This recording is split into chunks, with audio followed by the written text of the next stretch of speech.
going to present my PowerPoint to you guys. Let's get on with the PowerPoint. This is just my table of contents. It's just what stuff I have, like what are the parts of this PowerPoint. But let's get on with the PowerPoint. Part 1. What purpose do bridges serve? Purpose. Bridges are used to travel across uncrossable terrain or bodies of water. They allow us to travel goods from city to city over bodies of water easily. Part 2. What are the different kinds of bridges? Arch bridges. Arch bridges use arches for structural support, though the arches are always below the bridge, not on top of it. The core components of arch bridges are abutments and pillars. They are a very common type of bridge today. Beam bridges. Beam bridges are the simplest form of bridges, using one or several horizontal beams to do one of two things: to span the area between abutments or to relieve some pressure on structural piers. The core force that affects beam bridges is the transformation of vertical force to the support structures. Because they are so simple, they are the oldest type of bridge. At first, they were created by placing wood logs over short river/ditches. At the time of arrival of metalworks, now after the arrival of metalworks, steel boxes, and pre-stressed construction concrete, beam bridges were able to be built over farther distances. Truss bridge.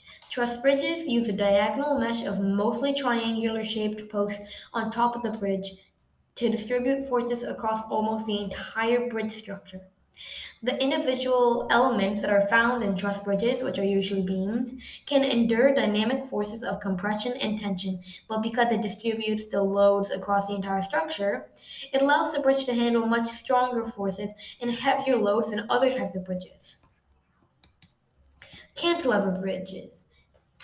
Cantilever bridges look similar to arch bridges, but instead of supporting its load with vertical bracing, it uses diagonal bracing with horizontal beams that are being supported on only one end. A lot of cantilever bridges use a pair of spans that are placed between two piers, with a pair of beams meeting in the middle over the obstacle. The size and weight capacity of the cantilever bridge changes the number of segments it uses. Tied arch bridge. Tied arch bridges have a similar design to arch bridges, but they transfer the weight and traffic load to a top chord, which is connected to the bottom chords. Tied arch bridges are sometimes called bowstring bridges and can be created in many different variations, including shoulder tied arch, multi-span discrete tied arch, multi-span continuous tied arch, single tied arch per span, and many others.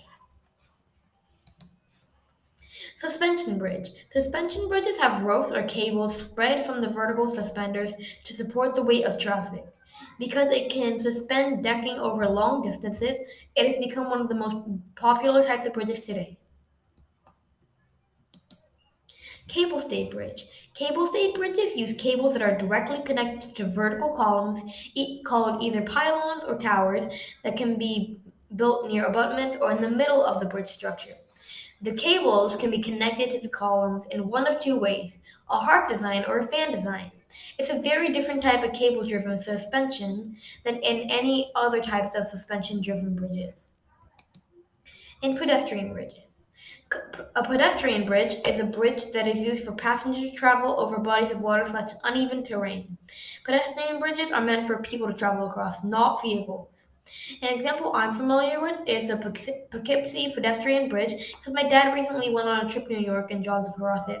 The Poughkeepsie Pedestrian Bridge has features of both cantilever and truss bridges.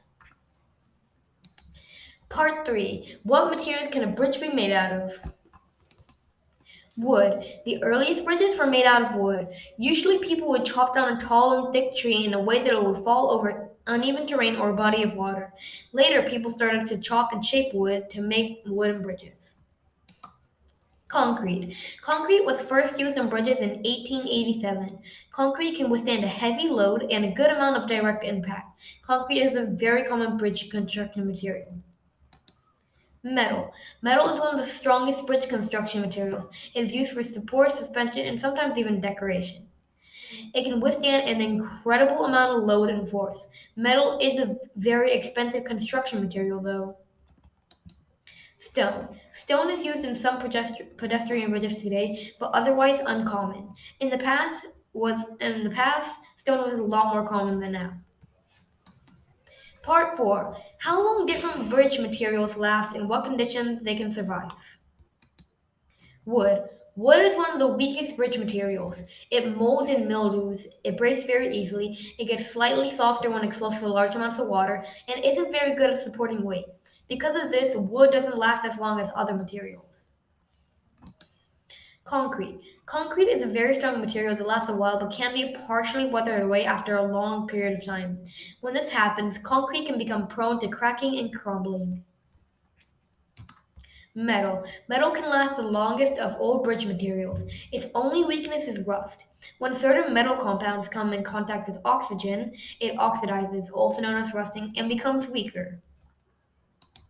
Stone. Stone lasts kind of long, but not as long as concrete or steel. Stone was very common a long time ago, but is mostly only used for aesthetics and looks today due to the fact that it can be weathered easily and isn't as strong in terms of compressive strength as concrete.